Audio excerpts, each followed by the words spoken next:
اللہ تعالیٰ نے امام الانبیاء والمرسلین کی نسبت گرامی کے سبب حضرات اہل بیت کرام اور صحابہ عظام کو امتیازی شان اور خصوصی فضیلت عطا فرمائی. ان کے سروں پر عظمت و رفت کا تاج سجایا اور انہیں شرافت و بزرگی کی نعمت لازوال سے مالا مال فرمایا. اللہ تعالیٰ نے حضرات اہل بیت کرام کو پاک و صاف رکھا اور ان کی پاکی اور طہارت کے بیان میں آیت کریمہ نازل فرمائی. ترجمہ: بے شک اللہ تعالیٰ تو یہی چاہتا ہے کہ اے نبی صلی اللہ علیہ وآلہ وسلم کے گھرانے والوں کہ تم سے ہر ناپاکی کو دور رکھے اور تمہیں پاک کر کے خوب ستھرا کر دے. اور حضرات صحابہ کرام سے متعلق اپنی رضا و خوشنودی کا اس طرح اظہار فرمایا کہ اللہ تعالیٰ ان تمام صحابہ کرام سے راضی ہو گیا اور وہ اللہ تعالیٰ سے راضی ہو گئے، اور اللہ تعالیٰ نے ان کے لیے بہشت کے ایسے باغ تیار کیے ہیں جن کے نیچے نہریں بہ رہی ہیں، وہ ان میں ہمیشہ رہیں گے. یہ بہت بڑی کامیابی ہے. سورہ توبہ میں یہ باتیں تمام تر درج ہیں. اسی طرح سورہ نساء میں اللہ تعالیٰ کا ارشاد ہے اور اللہ تعالیٰ نے تمام صحابہ کرام سے جنت کا وعدہ فرمایا ہے. ہمارے لیے سعادت اور نجات کا ذریعہ یہی ہے کہ ہم اپنے دلوں کو حضرات اہل بیت کرام کی محبت سے آباد کریں اور حضرات صحابہ کرام کی محبت سے اپنے قلوب کو روشن اور منور کریں، کیونکہ یہی وہ مقدس حضرات ہیں جو ہماری نجات کا ذریعہ بھی ہیں اور ہمارے لیے ہدایت کا معیار بھی. ان ذوات قدسیہ میں بعض وہ مقدس ہستیاں ہیں جنہیں خالق کائنات نے حضور اکرم صلی اللہ علیہ وآلہ وسلم کی قرابت کے شرف سے بھی نوازا ہے اور صحابیت کے درجہ باکمال سے بھی بہرہ مند فرمایا ہے. انہی مقدس باکمال اور بے مثال عبقری شخصیات میں ایک صاحب عظمت و رفت ہستی سید الشہداء شیر خدا سیدنا ابو عمارہ امیر حمزہ رضی اللہ تعالیٰ عنہ کی ذات گرامی نمایاں حیثیت کی حامل ہے. سید الشہداء حضرت سیدنا حمزہ رضی اللہ تعالیٰ عنہ کو شرف صحابیت کے ساتھ ساتھ رحمت للعالمین سے نسبت قرابت بھی حاصل ہے اور رشتہ رضاعت بھی. آپ نسبی رشتے کے لحاظ سے حضور نبی کریم صلی اللہ علیہ وآلہ وسلم کے چچا جان اور دودھ کے لحاظ سے رضائی بھائی بھی تھے. حضرت سیدنا امیر حمزہ بہادر، سخی، نرم مزاج والے، خوش اخلاق، قریش کے دلاور جوان اور غیرت مندی میں انتہائی بلند مقام کے مالک تھے. رسول کریم صلی اللہ علیہ وآلہ وسلم نے جو پہلا جھنڈا تیار کیا وہ سید الشہداء ہی کے لیے تھا. جب 2 ہجری میں حضور سید عالم نے انہیں قوم جینا کے علاقے سیف البحر کی طرف ایک دستے کے ہمراہ بھیجا، رسول اللہ صلی اللہ علیہ وآلہ وسلم کے حکم پر آپ رضی اللہ تعالیٰ عنہ پہلے تلوار چلانے والے تھے جس کے سر پر جھنڈا تھا. آپ کا اسم گرامی سیدنا امیر حمزہ کنیت ابو عمارہ ہے. آپ رضی اللہ تعالیٰ عنہ کا سلسلہ نسب اس طرح ہے: سیدنا حمزہ بن عبد المطلب بن ہاشم بن عبد المناف بن قسی بن کلاب بن مرہ بن کعب لوئی بن غالب. آپ رضی اللہ تعالیٰ عنہ کی والدہ کے اسم گرامی حالہ بنت اہیب بن عبد المناف بن زہرہ ہے. حضرت حالہ نبی کریم صلی اللہ علیہ وآلہ وسلم کی والدہ ماجدہ حضرت آمنہ رضی اللہ تعالی عنہا کی چچازاد بہن تھی. سیدنا امیر حمزہ رضی اللہ تعالیٰ عنہ نبی اکرم صلی اللہ علیہ وآلہ وسلم کے چچا اور رضائی بھائی ہیں. ابو لہب کی آزاد کردہ کنیز صوبیہ نے ان دونوں ہستیوں کو دودھ پلایا تھا. حضرت حمزہ رضی اللہ تعالیٰ عنہ کی عمر رسول نبی کریم صلی اللہ علیہ وآلہ وسلم کی عمر سے 2 سال یا 4 سال زیادہ تھی. آپ وسط کے دوسرے سال سے اسلام لائے. اسلام لانے کے دن آپ نے سنا کہ ابو جہل نبی مکرم کی توہین کر رہا ہے تو آپ رضی اللہ تعالیٰ عنہ نے حرم مکہ میں اس کے سر پر اس زور سے کمان ماری کہ اس کا سر پھٹ گیا، اور حضرت حمزہ نے نبی مکرم سے گزارش کی کہ بھتیجے اپنے دین کا کھل کر پرچار کیجئے. اللہ تعالیٰ کی قسم مجھے دنیا بھر کی دولت بھی دی جائے تو میں اپنی قوم کے دین پر رہنا پسند نہیں کروں گا. آپ کے اسلام لانے سے رسول اللہ کو تقویت حاصل ہوئی اور مشرکین آپ کی اظہار رسانی سے کسی حد تک رک گئے. بعد ازاں ہجرت کر کے مدینہ منورہ چلے گئے.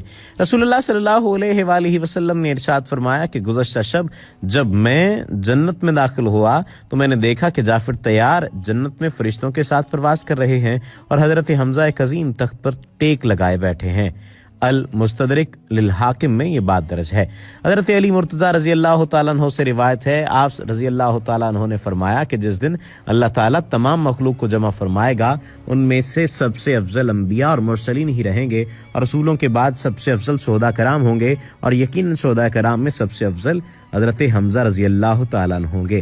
حضرت جابر روایت کرتے ہیں کہ قیامت کے دن اللہ تعالیٰ کی بارگاہ میں حضرت حمزہ رضی اللہ تعالیٰ عنہ بن عبد المطلب شفاعت کرنے والوں کے سردار ہیں۔ صحابہ کرام نے فرمایا کہ جب سیدنا امیر حمزہ شہید ہوئے تو حضرت رسول اللہ صلی اللہ علیہ وآلہ وسلم ارشاد فرمانے لگے، آپ کی جدائی سے بڑھ کر میرے لیے کوئی اور صدمہ نہیں ہو سکتا۔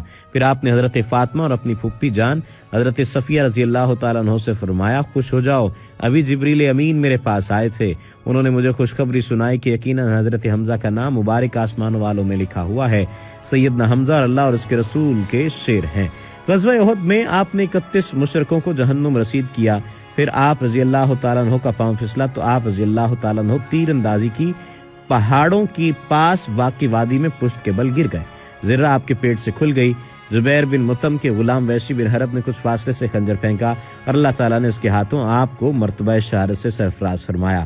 بعد ازاں مشرکین نے آپ رضی اللہ تعالیٰ عنہ کے اعضاء کاٹے اور پیٹ چاک کیا۔ ایک عورت نے آپ کا جگر نکال کر چبایا لیکن اسے اپنے حلق سے نیچے نہ اتار سکی، ناچار اسے تھوک دیا۔ جب رسول اللہ صلی اللہ علیہ وآلہ وسلم کو یہ اطلاع ملی تو آپ نے فرمایا، اگر یہ جگر اس کے پیٹ میں چلا جاتا تو وہ عورت آگ میں داخل نہ ہوتی، کیونکہ اللہ تعالیٰ کی بارگاہ میں حضرت میرے حمزہ کی اتنی عزت ہے کہ ان کے جسم کے کسی حصے کو آگ میں داخل نہیں فرمائے گا۔ جب رسول اللہ تشریف لائے اور آپ رضی اللہ تعالیٰ عنہ کے مسئلہ کیے ہوئے جسم کو دیکھا تو یہ منظر آپ کے دل اقدس کے لیے اس قدر تکلیف دہ تھا کہ اس سے زیادہ تکلیف دہ منظر آپ کی نظر سے کبھی نہیں گزرا تھا۔ نبی کریم صلی اللہ علیہ وآلہ وسلم نے فرمایا، اے چچا، آپ رضی اللہ تعالیٰ عنہ پر اللہ تعالیٰ کی رحمت ہو، کیونکہ آپ جب تک عمل کرتے رہے بہت نیکی کرنے والے اور بہت صلہ رحمی کرنے والے تھے۔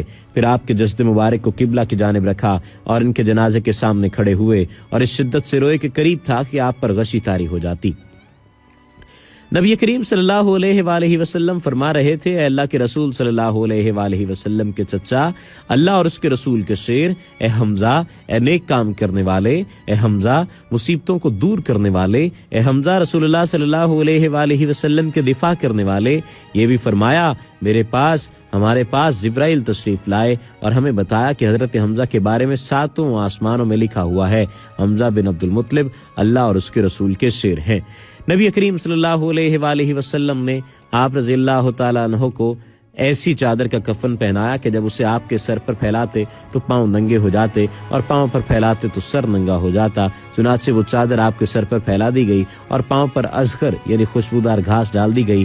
آپ رضی اللہ تعالیٰ عنہ کو ایک ٹیلے پر دفن کیا۔ 40 سال کے بعد 14 احد کی قبریں کھولی گئیں تو ان کے جسم تر و تازہ تھے، ان کے ہاتھ پاؤں مڑ جاتے تھے اور ان کی قبروں سے کستوری کی خوشبو آتی تھی۔ حضرت حمزہ کے پاؤں پر کدال لگ گیا تو اس سے خون بہنے لگا۔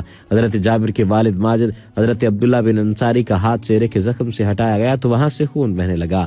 ہاتھ دوبارہ اسی جگہ رکھ دیا گیا تو خون بند ہو گیا۔ نبی کریم نے شہدائے احد کے بارے میں فرمایا کہ جو شخص قیامت تک ان کی زیارت کرے گا اور ان کی خدمت میں سلام عرض کرے گا تو اسے جواب دیں گے۔ انسان کی خوش قسمتی، خوش بختی اور سعادت مندی یہ ہے کہ وہ دامن اسلام سے وابستہ رہے، ایمان کے انوار سے اپنے دل و جان کو روشن اور منور کرے۔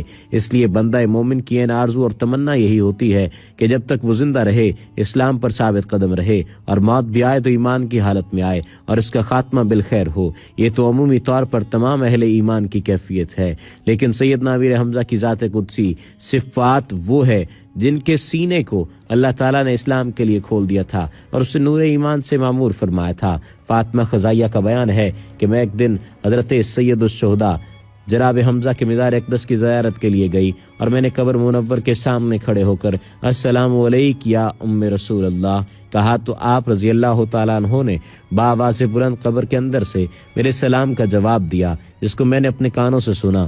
ہفتہ 15 سوال المکرم 3 بمطابق 624 عیسوی کو آپ کی شہادت ہوئی۔ اس وقت آپ کی عمر 57 سال تھی۔ ایک قول کے مطابق آپ کی عمر شریف 59 سال تھی۔ سیدنا امیر حمزہ نے حضرت جبرائیل کا دیدار کیا۔ سیدنا امیر حمزہ نے بحالت ایمان حضرت رسول اللہ صلی اللہ علیہ وآلہ وسلم کا چہرہ انور دیکھ کر صحابیت کا عظیم مرتبہ حاصل کیا اور اسی نبی برحق کی خدمت بابرکت میں ایک معروضہ کیا کہ وہ وحی الہی کے امین سدرۃ المنتہا کے مکین حضرت جبریل کو ان کی حقیقی صورت میں دیکھنا چاہتے ہیں۔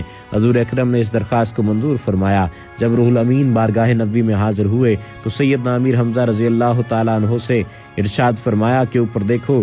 سیدنا امیر حمزہ نے جب نگاہ اٹھائی تو کیا دیکھتے ہیں کہ سامنے حضرت جبریل۔ چنانچہ امام بحقی نے دلائل النبوہ میں روایت نقل کی ہے، فرمایا حضرت عمار بن ابو عمار سے روایت ہے کہ حضرت حمزہ بن عبد المطلب نے عرض کیا، یا رسول اللہ مجھے جبریل امین کا ان کی حقیقی صورت میں دیدار کروائیے۔ تو آپ نے ارشاد فرمایا آپ انہیں حقیقی صورت میں نہیں دیکھ سکتے۔ انہوں نے عرض کیا یقیناً میں نہیں دیکھ سکتا، لیکن آپ مجھے دکھائیے۔ آپ نے ارشاد فرمایا بیٹھ جاؤ۔ جب وہ بیٹھ گئے تو حضرت جبرائیل خانہ کعبہ کی اس لکڑی پر اتر آئے جس پر مشرکین طواف کے وقت اپنے کپڑے ڈالا کرتے۔